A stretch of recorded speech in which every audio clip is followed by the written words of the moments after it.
नमस्कार दोस्तों, कैसे हैं आप सभी लोग। उम्मीद करता हूं कि आप सभी लोग अच्छे होंगे। एक बार फिर से आप सभी का स्वागत है एक और नई और डरावनी कहानी में। आज जो मैं आपके सामने कहानी सुनाने वाला हूं, वो हमारे एक रिलेशन में उनके एक दोस्त के साथ हुई थी। तो उसकी पूरी कहानी आज आप मेरे साथ सुनने वाले हैं और ये कहानी उसी इंसान ने मुझे भेजी है। तो मैं उम्मीद करूँगा कि आपको ये कहानी ज़रूर पसंद आएगी।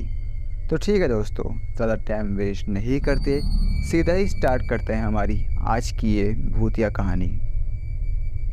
मित्रों, मेरा नाम रहमान है और मैं उत्तर प्रदेश का रहने वाला हूँ। आज मैं आपको मेरे मित्र के साथ घटी एक सच्ची घटना पेश करने जा रहा हूँ।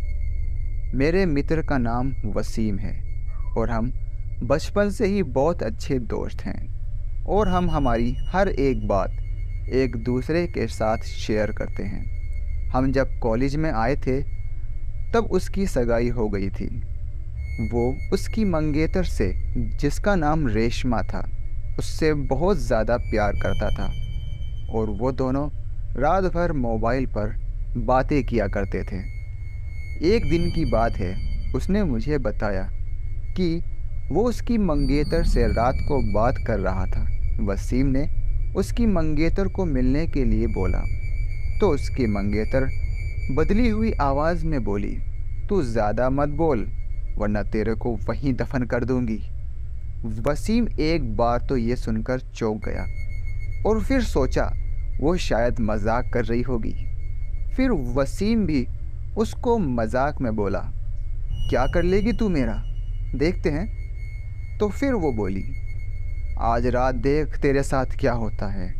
ये कहकर उसने अपना मोबाइल रख दिया।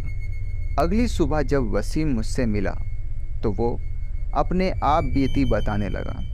उसने मुझे रात को फ़ोन वाली बात बताई और उस रात उसके साथ जो हुआ वो सभी कुछ मेरे सामने उसने एक एक बात शेयर करी। उसने बताया कि रात को लगभग 2 या 3 बजे के आसपास अचानक उसकी नींद खुली और उसके सामने एक सफ़ेद लंबी दाढ़ी वाला आदमी बैठा हुआ था।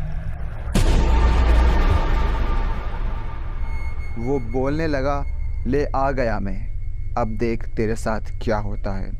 उसने वसीम के गले को पकड़ लिया। ऊपर मेरी सांसें रुक गई। वसीम ने उसी वक्त ऊपर वाले का नाम लेते हुए नमाज पढ़ना शुरू कर दिया और वो उसके सामने से गायब हो गया। मुझे उसकी बात सुनकर बड़ा अचंभा हुआ कि ऐसा कैसे हो सकता है। उसके अगले दिन वसीम ने फिर अपनी मंगेतर से मोबाइल पर बात की और बोला, कल रात तुम मुझे क्या अनाप शनाप बोल रही थी। उसकी मंगेतर ने कहा, ऐसा कैसे हो सकता है जबकि कल तो मैंने फ़ोन ही नहीं किया था। ये सुनकर वसीम के रोंगटे खड़े हो गए और उसने तुरंत अपना फ़ोन काट दिया।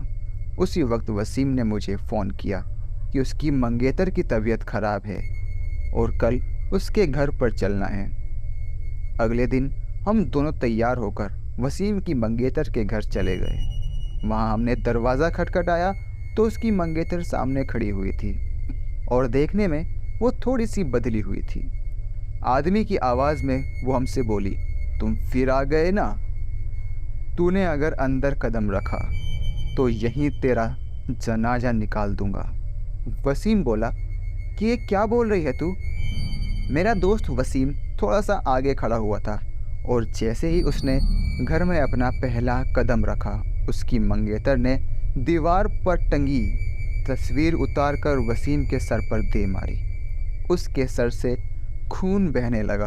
वसीम के ससुर और सालों ने उसकी मंगेतर को पकड़कर नीचे बिठाया और फिर मेरे दोस्त वसीम के सालों ने वसीम के सर पर पट्टी बांधी। रेशमा के दादाजी ने बताया कि रेशमा को जिन का साया लग गया है। इस पर वसीम के ससुर ने उन्हें अपना मुंह बंद रखने को कहा। थोड़ी देर रुककर हम वहां से सीधा अस्पताल जाकर उसकी ढंग से पट्टी करवाई। उसके अगले ही दिन मुझे वसीम का फ़ोन आया कि रेशमा की तबीयत बहुत ख़राब है और वो अस्पताल में भर्ती है। वसीम ने बाइक निकाली और हम दोनों जल्दी से अस्पताल पहुँचे। वहाँ पर पहुँचते ही हमने डॉक्टर से रेशमा की हालत पूछी तो उसने बताया कि उसकी हालत बहुत नाजुक है, कोई असली बीमारी का पता नहीं चल रहा और उसके घर वालों को डॉक्टर ने रेशमा को घर ले जाने के लिए कहा है। सभी हैरान थे कि ऐसी क्या बीमारी है जिसका इलाज डॉक्टरों के पास भी नहीं है। फिर उसके घर वाले रेशमा को अपने घर ले गए। रेशमा ने वसीम को बुलाया और कहा कि मैं अब ज़्यादा दिन ज़िंदा नहीं रह पाऊंगी, तुम किसी और अच्छी लड़की से शादी कर लेना।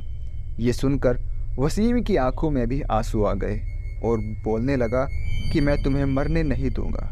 फिर रेशमा के दादाजी ने उसके पास ही के पीर बाबा के पास ले जाने को कहा। हम उसको पीर बाबा के पास ले गए और पीर बाबा ने हमें बताया कि रेशमा के शरीर को एक बहुत ही ख़तरनाक जिन ने जकड़ लिया है। इसकी वजह से वो उसके शरीर को भी नुकसान पहुंचा रहा है। अब बहुत देर हो चुकी है। पीर बाबा ने आगे कहा कि इसका एक ही इलाज है।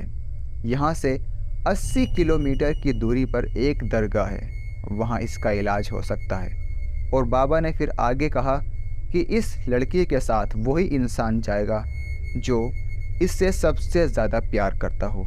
वसीम ने कहा कि मैं चला जाऊँगा, मुझे बाइक भी चलानी आती है। रात के 3 बजे वसीम और रेशमा दोनों बाइक पर निकल पड़े, लेकिन आधे घंटे बाद किसी का फ़ोन आया कि वसीम और रेशमा दोनों का एक्सीडेंट हो चुका है और उन दोनों की उस एक्सीडेंट में ही मौत हो चुकी है। ये सुनकर मेरा रो रो कर बुरा हाल हो गया।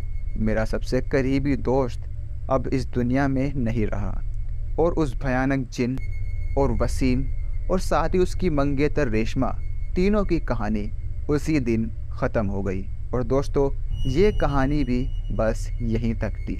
तो कैसी लगी आपको ये कहानी, मुझे कमेंट करके ज़रूर बताइए।